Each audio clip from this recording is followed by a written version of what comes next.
जी, third phase elections यहाँ पर सोपोर में हो रहा है। यहाँ बडूरा में डिस्ट्रीब्यूशन सेंटर है यहाँ पर, तो यहाँ से अभी पार्टीज़ पोलिंग पार्टीज़ डिस्ट्रीब्यूट होंगे, तो अभी धीरे धीरे हो रहे हैं।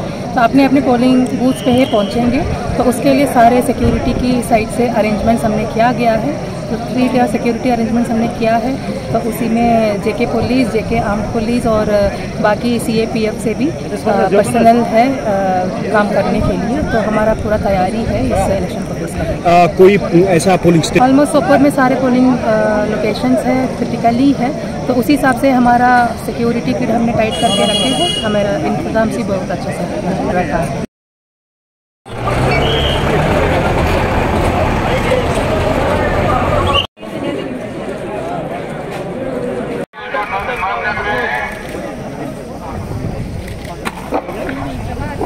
आपकी पार्टी कहाँ जा?